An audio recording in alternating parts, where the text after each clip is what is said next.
You are. I don't see you. Are you by phone? Yeah, I'm by phone. Okay. Okay. All right. Well, this is our April 15th meeting, and I'd like to call the meeting to order. First item on the agenda is old business. I don't know, is there any old business that's pending?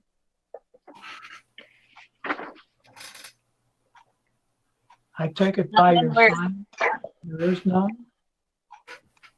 All right, staff reports. Let's talk about our finances. Okay, well, I guess I'll start, and this can segue, I guess, into our slides that are going to go forward to council. But due to the COVID-19 situation, as I'm sure you guys are aware, revenues are down across the board for small business, for the city, for everybody. We are obviously a sales tax fund, and that has hit us just as hard as everyone else. And you'll see these numbers, but we'll talk about them now. Our initial projected revenue for the year was just over $4 million. And it was actually 4.225 estimated sales tax revenue for the year. We are currently estimating, with the COVID-19 impact, that we are going to lose $676,096 this fiscal year. Carry that out to next fiscal year, and projections look like we stand to lose $211,000 and change over next year. Okay. So to come up with solutions, because obviously we still need to maintain the infrastructure we have and the equipment we have, then the only real thing that we can possibly push, because we don't have any vacancies or anything else really, is that we can push projects, which is not fun and kind of feels like the whole point of this tax. But we're looking at pushing the Ralston project. It's a $700,000 project. It's not started. It's not one that we have people beating down our doors about routinely. We do have those. Blue Lawn is one of them. So we need to make sure we're working on making sure that one gets out the door. We got a note from finance and administration saying that project was being put on hold because of all this, but we've gotten clearance now. I guess successfully argued our case to go ahead and get that one pushed through despite the spending freeze. Because we have a lot of people over there on that project that are calling us routinely. So that one will still go out the door. Crescent Meadows, again, something you'll see in our slides, is already under construction. So we're not going to stop anything that's already underway. Just pushing that Ralston project. And then next fiscal year, we're looking at pushing the Bunchy Road Detention Basin back a year. That's a $1 million or $100,000 project, and then pushing or cutting in half the emergency repair fund in capital, which is another $100,000. So we'll still put $100,000 away for emergencies, and that we've had emergency projects come up every year since we started doing that. So it's good, instead of just hitting our fund balance, that those dollars are there. But that's kind of the pressing financial picture right now. With regard to the projected loss because of the COVID, I was looking in our later report, and you mentioned $211,000. Is that correct? In next fiscal year, yes. Next fiscal year. I didn't see anything about that in the report to be prepared for the city council. No, so the reports that go to city council, they're looking at just half-year increments. So the report that goes to council in April actually looks back at the first half of this fiscal year. So the numbers really stop in December. Right. But because we show the entire current fiscal year's projected budget, we do have that slide that will show the projected loss for this fiscal year. Do you know? I'm sorry, go ahead, finish. I was going to say, council has been made aware of the projected losses for next year. And honestly, those projections are based on us coming out of this before summer. If things start to open back up. So basically there's this, there are a bunch of models out there right now that you can use. And there are some of the ones that people are looking at basically have 3 scenarios. This thing wraps up, stay-at-home order ends exactly as anticipated here, next week? And life goes on and everything pops back open at full speed. That is very not likely, especially everything coming back open at full speed. That's not being talked about. There are talks about extending the stay-at-home order. So we're not planning on best case scenario. The projections for this fiscal year and next fiscal year were based on kind of a middle of the road scenario it gets extended out maybe to early summer worst case, but then we start to come out of it. Which leaves obviously the worst case then that nobody's really talking about and with projections yet, and that's if this lingers on in some form or fashion through fall. And obviously those numbers would be catastrophic. Our fund balance, our unassigned fund balance is a couple $1 million. Obviously it doesn't take very long to eat into that. We can push projects all day long, but we still need to pay for work that's being done, and we still need to pay to maintain the infrastructure we have. So there seems to be a fairly solid comfort with that middle of the road projection. And that's what not only general fund is using, but also all the other sales tax funds have been given, or estimates based on that middle of the road time frame. As you know, our job is to oversee and see that the stormwater tax funds are utilized for stormwater projects, Yes, sir. maintaining and existing systems, and going forward with new systems as necessary to safeguard the populace. As you will recall, this is a fund that is not put into the general funds. On one previous occasion, the city council took $1.5 million approximately from our funds. I would ask you, Lisa, is there any contemplation or discussion about them seeking to invade our funds? No, actually, council approved last Monday a line of credit from the utilities, and stormwater is not a utility. So no, there's no interest in invading, in trying to take any sales tax dollars. And they also know, same as park sales tax, because we actually, our sales tax and parks went together for approval. Right. So they're the other half of our sales tax, basically, and they're not looking at any of those dollars. At this point, it is protect all sales tax dollars as much as we can, because those are the only funds that's the primary funding source for general fund. It is the only funding source basically for our entire storm program. So no, they're not looking at that fund balance at all. As you know, the last time we didn't receive any notice prior to the council taking those funds. And I would ask you that if there is any discussions of invading the corpus of the stormwater sales tax funds, if you would please contact me and the other members of this committee so that we can address those suggestions and our concerns prior Absolutely. to an invasion of the funds. Yeah, absolutely. And I will also tell you that Councilman Perkins at the same meeting last Monday asked directly about street sweeping because there was a street sweeper on the agenda that they remanded back to staff.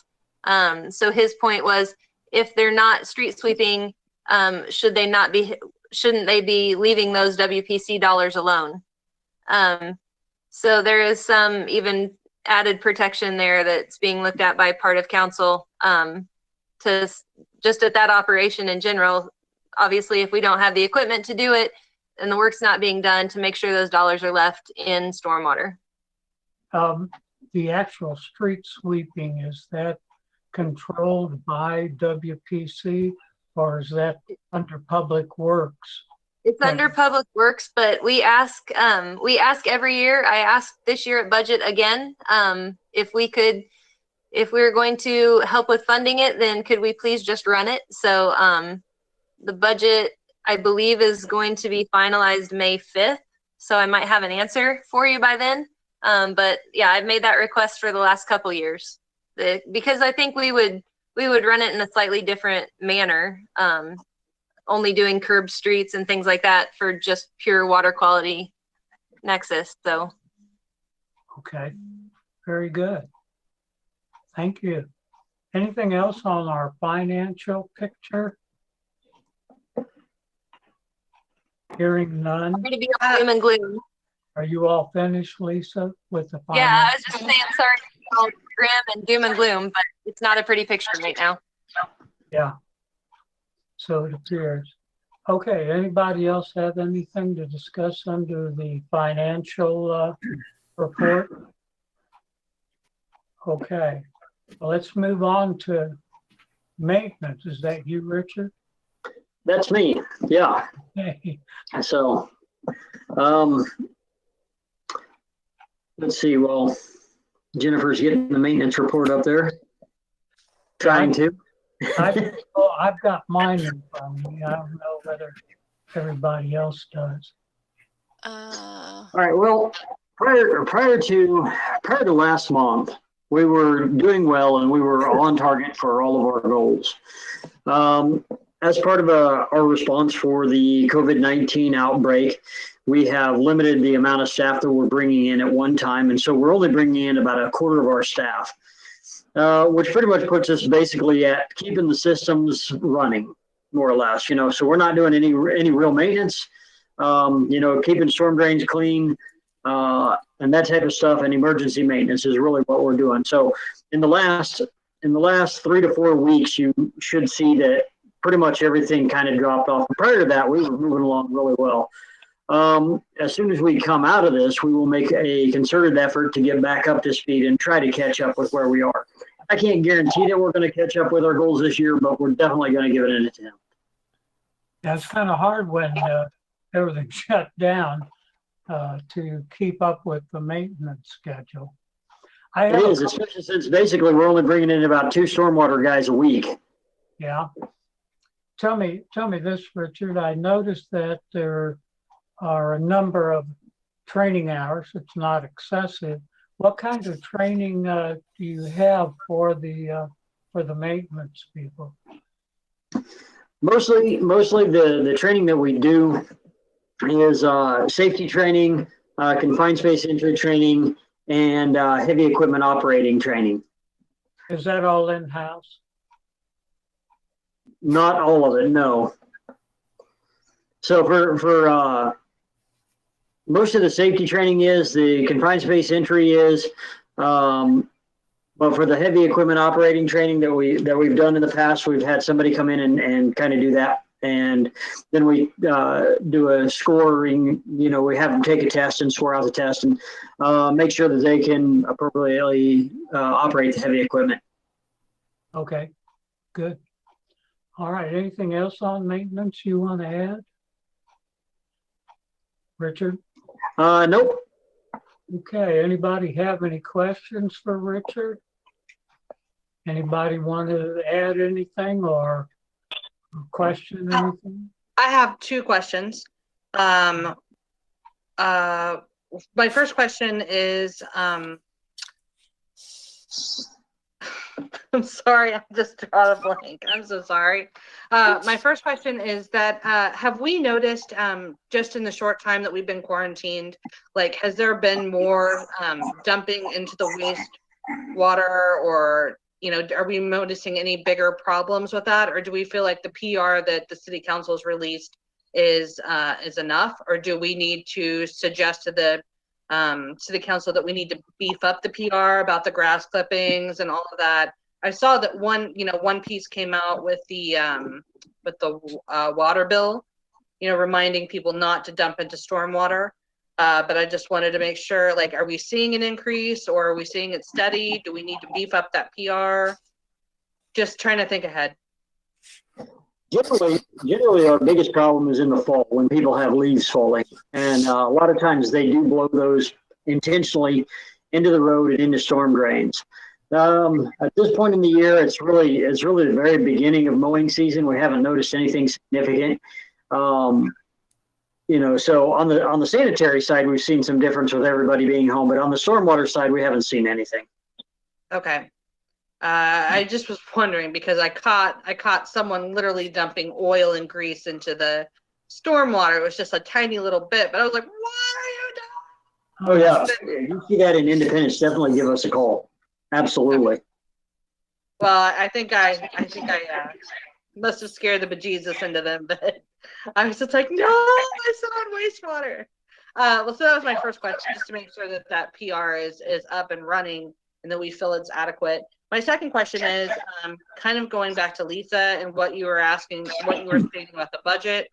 When we are, let's just say we do go into worst case scenario, like we do come out of this in June, but then we go back into this, let's just say in December that a second round hits or something.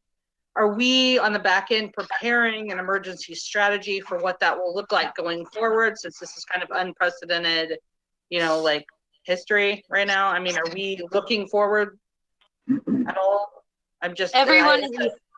So yeah, one of the things I've also been tasked with is called this Futures Initiative. So I'm supposed to be working on how to come out of this stronger, better, more streamlined.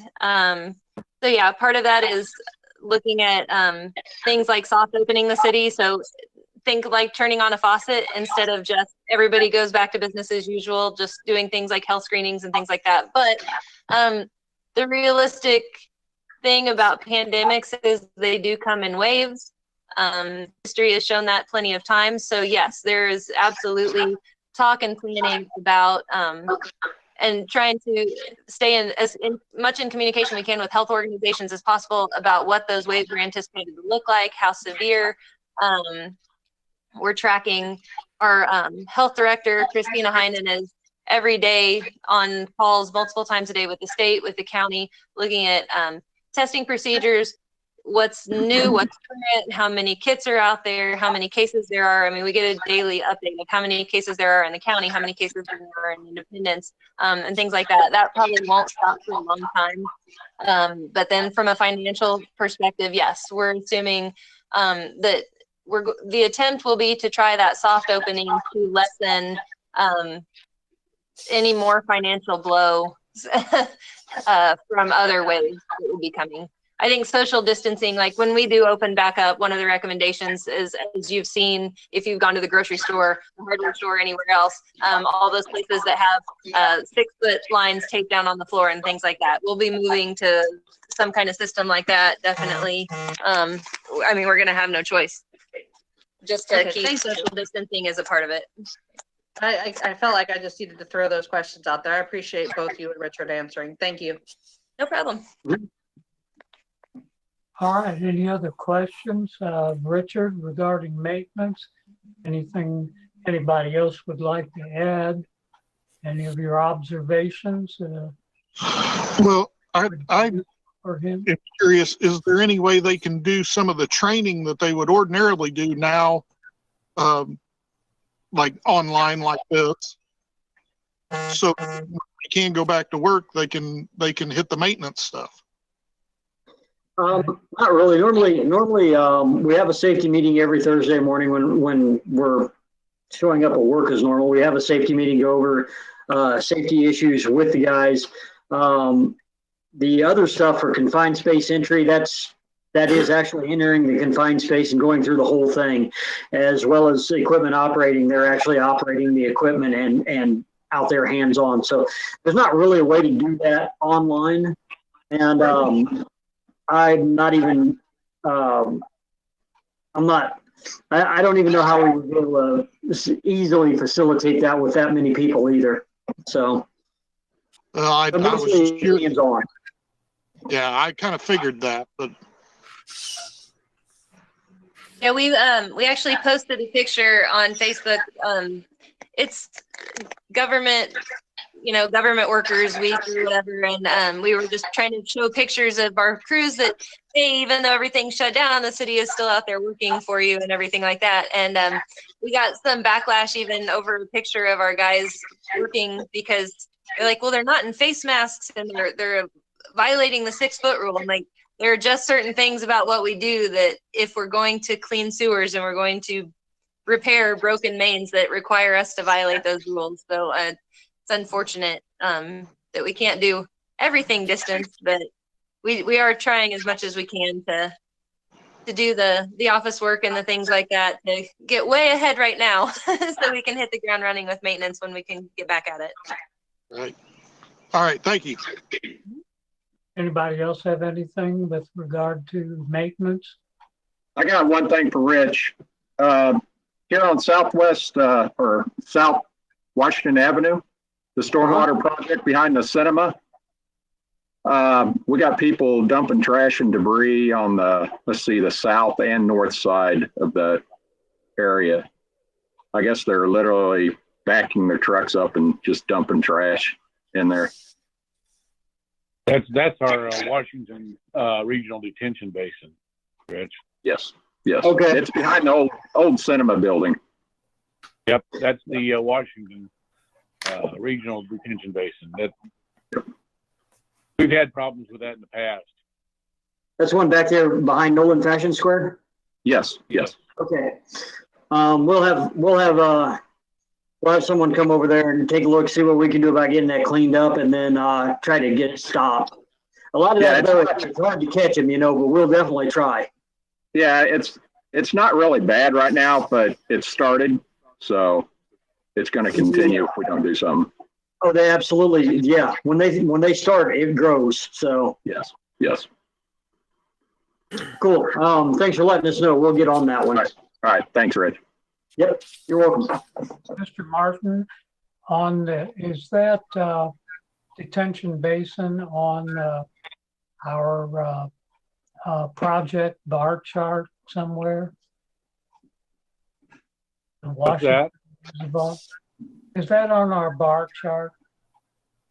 No, it was constructed prior to the formation of the Oversight, and prior to it was constructed back in I think the early 90s.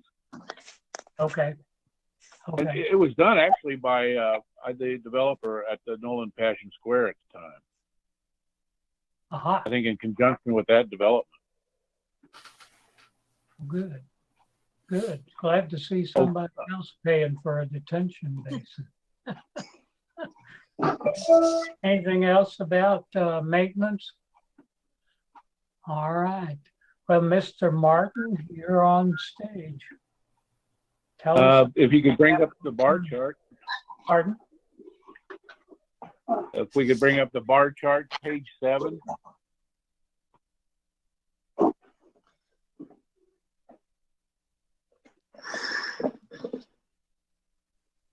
Very pleased to say that the Rock Creek neighborhood project is complete, substantially complete. We've got a little bit of sodding left to do, but it has 8 different components to this project, and some of them were small, enough too small to be a project of their own. So we combined it into what we call a neighborhood project. This was one that had a lot of impact on a lot of folks. I'm sorry, Ted, what number is that on your bar chart? 104. 104. Okay. All right. Great. That's one of the highlighted ones in the presentation to council. Okay, If you'll go to page 8, hey, wait a minute here. Okay, I'm on 8. you can see that in the darker colors, the actions that have been completed since our meeting last time in December. Blue Lawn has bid. I had to see that. There's a lot of residents out there that are calling me frequently to wondering why their project's not underway. But now I'm glad it has bid. It is within budget. Crescent Meadows, number 112, is also a highlighted project in the presentation to council. That's one that has a lot of impact on folks over on Arlington. And I've been in touch with them regularly. In fact, got emails from them just yesterday. They're very glad to see this job underway. Walnut Gardens 116 Phase 2 is one that has, we got some grant money with that one from the state. As far as I know, that grant money is in place. It's not been pulled or anything, but we've got somewhere around $120,000 associated with that one. And that's one we don't like to see them pull because we do have leverage with that extra grant. But the next one, Ralston, as you can see, it hasn't even gone to acquisition. So it would be a good cutoff, like Lisa said, if we needed to delay this. We're not invested in any acquisition at this point. We could just take the plans and set them back until funding's available. Okay, so have the construction documents been submitted and reviewed? The construction documents on which one? 116 or 117? On Ralston, let me jump back. On Ralston, Yeah, Ralston 117. yes, we've had a final design review meeting on it, and so the engineers are just going to be told to lay that down for a while. Okay,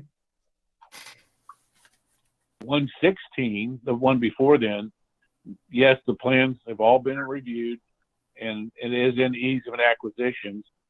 And we have sent to the state our construction plans for their approval. Since it's a grant project, we want to get, they'd have a say in the approval process. okay. 42nd Street culvert is complete. Ted, do you foresee any problems with the state approval?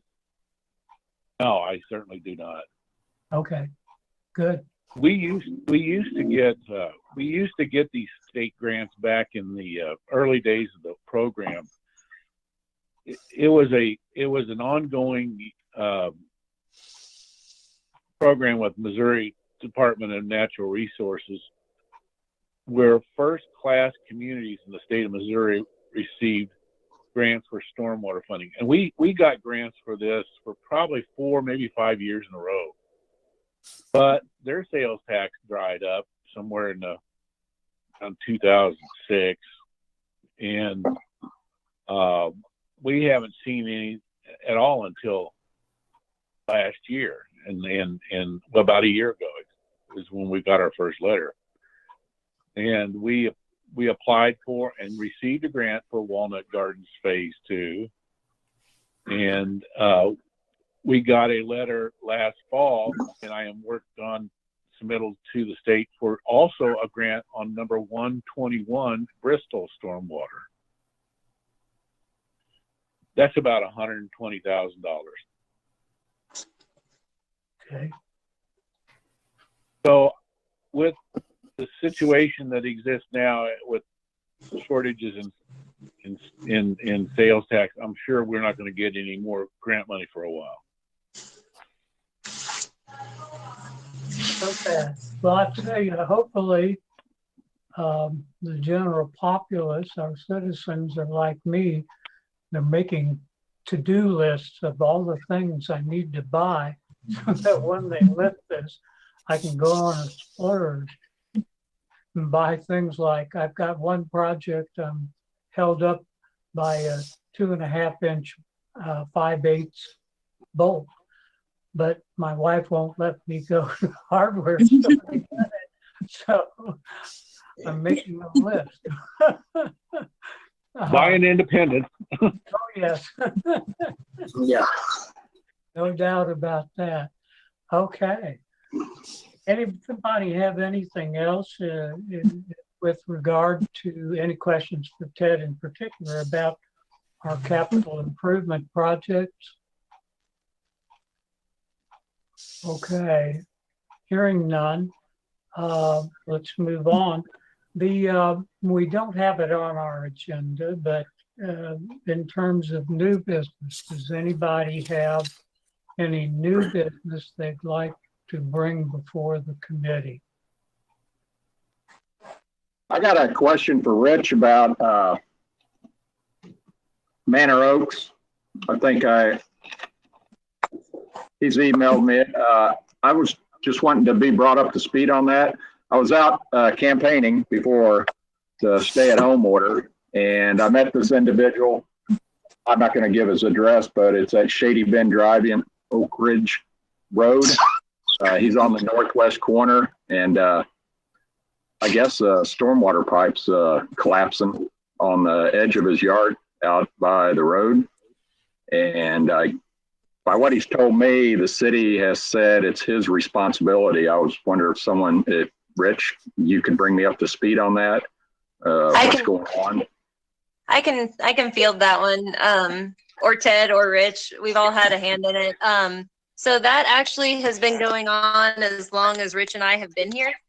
It was a much smaller hole back then. But yeah, so it's been at least 5 years that has been a discussion. Manor Oaks was not originally part of Independence, and it was annexed in a couple different phases. And so when that storm system was built, it wasn't built to our current standard even at the time, because it was all private. The streets were private, the storm system was private, all of it was a private area that was eventually annexed. When the annexation occurred, parts of the subdivision were dedicated to the city, like the street. So then we took over snow removal. The storm system was not dedicated to the city in that annexation. And so there are parts of it that we do maintain if they're in the right of way or in a private easement that gives us the right to go maintain them. But if they are outside of easement or outside of right of way, it's the same as any private infrastructure, like a septic system or anything else. That particular pipe in question is outside of the right of way and not in an easement. So it is private infrastructure. Why, Lisa, why would that be the homeowner's responsibility when, well, you said the city owns the street. You have a storm drain running off that street that runs west, which utilizes that piece of pipe, which runs through this individual's yard. And I'm just kind of confused about the whole situation and why it's went on so long.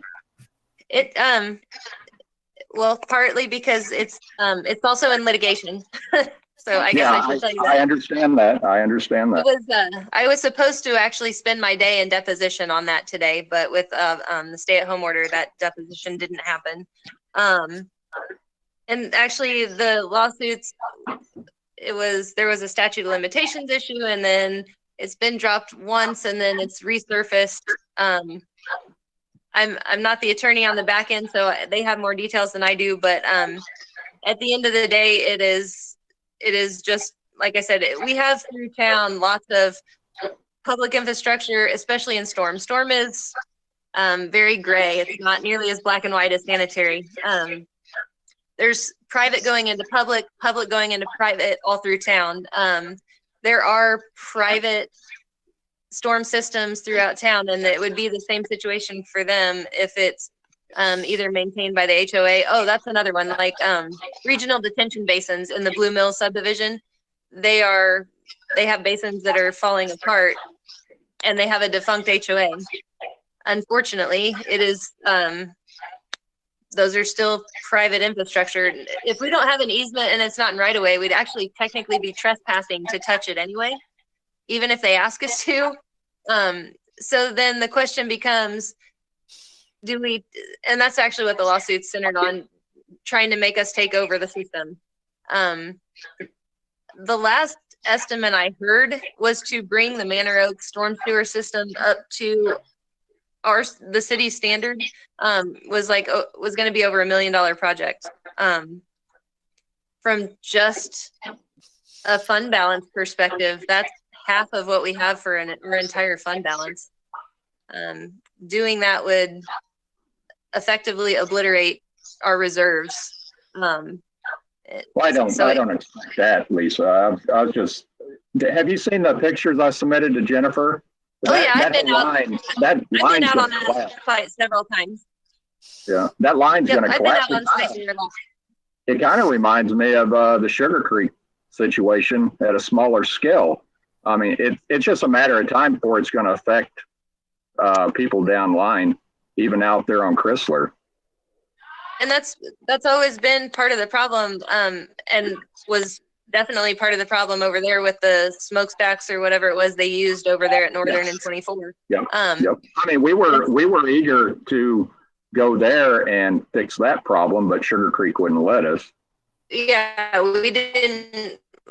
Well, we were urging them to fix it, but that was a similar situation. It wasn't ours to fix, and so we, again, another litigation issue. But it was affecting our residents, not theirs. So we pestered them constantly for Sugar Creek to lean on them, for MoDOT to lean on them, for anybody to do something about it. But at the end of the day, we had to sit and let our people suffer because it wasn't ours to go fix. We didn't have the right even to fix it. It's frustrating, no doubt. I just feel bad for the gentleman that lives there. I mean, I guess Codes came out there and filed some charges against him. I'm not for sure for what, but what size of pipe is that in the ground? Rich, do you remember? I don't really know. We don't have drawings for it or anything. We don't go there. We don't get on private property. Yeah. So if I remember right, it's a 27-inch CMP. It's what, Mike? I believe it's a 27-inch CMP. Yeah. Right. I mean, it's an unfortunate situation. We have some similar issues on the sanitary side. There's Bramblewood West that we've had a couple of homeowners that have bought houses that didn't realize they were on a private sanitary system. And similar, had some issues happen where they were out thousands of dollars for repairs, and they just thought they were on sewer like everybody else and didn't know that they were on a private system. I mean, we have that sporadically throughout town. It's much less than it used to be, but it definitely still exists where there's private infrastructure that you'd think would be ours or traditionally might be, but if it was built not by our standard and not willing to be brought up to a standard, then because that's one thing that we've said in a few locations is we will take it over if you will bring it up to our standard. That's been put out there on a few different projects, but never taken up on. Well, is that what it's going to take to get this problem resolved? Is that the bottom line? For the city to take it over, it would have to be brought up to our actual current construction standard, yes. But for that problem to be resolved, just a section of pipe needs to be repaired, replaced. Yeah. I'm just, like I said before, I'm just confused how the city can utilize that stretch of pipe, that run of pipe, for its use, and then it be shoved off onto the homeowner to be their responsibility. So that's what I'm confused about.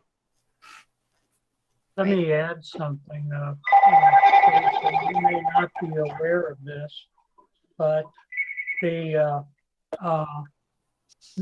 the right of way, the place where the right of way exists and where the pipe is, there is a dispute as to whether it's within the right of way or not. Number two, because nothing has been done with that stretch of pipe, I'm told, although I didn't climb down in the hole, that it's deeper than 8 feet deep, and it is extending now into the right of way on Shady Bend Drive.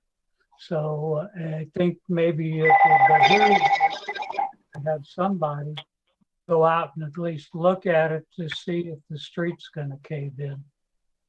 Well, it looks like where the stormwater drain is on, let's see, that'd be, I believe, Shady Bend Drive. Looks like curb work's been done there, so that evidently has been sinking in, and a Band-Aid has been put on that. And then there's been other sections of curb replaced. But I don't, you know, I don't expect the city to do anything right now with the COVID-19 situation, and I don't want to deplete our budget, but I just wanted to get the history and Right. maybe get this individual taken care of, because it is a pretty nice area, and it looks like that whole stretch of pipe's gonna just give away. And then we couldn't have the damming effect like we had in Sugar Creek. I mean, at a smaller scale. Right. Yeah. Like I said, I was hoping that the case would move further along by now, but that seems to have stalled out. So that's not helping things move either. But I mean, Public Works has taken a look at it intermittently at the street. We check it out. I know I've been by, it's been a few months since I've been by at this point, but like I said, that one's been raging for longer than I've been here. So we're aware of it. We do keep an eye on it just to make sure, you know, initially we tried to at least help with barricading off, but then it's gone way further up into the yard, and yeah, there's no question it's a mess over there. Yeah. Well, I don't know. That's a little history. Yeah, I was just hoping maybe, I don't know, find a solution, and I don't know, I'd put myself out there and say Schulte Supply city could provide the labor. I mean, it probably wouldn't take very long to fix the problem. At that one location, that may be. It's just an idea. Yeah, no, it's just how extensive do you go with it, and then whole segments of pipe versus a point repair, and I mean it's that's a big project out there. Yep. Yeah, I'm not talking about the whole project. I was just talking about the yard. Mm-hmm. Yeah. Yep. Okay. All right, that's all I got. Okay.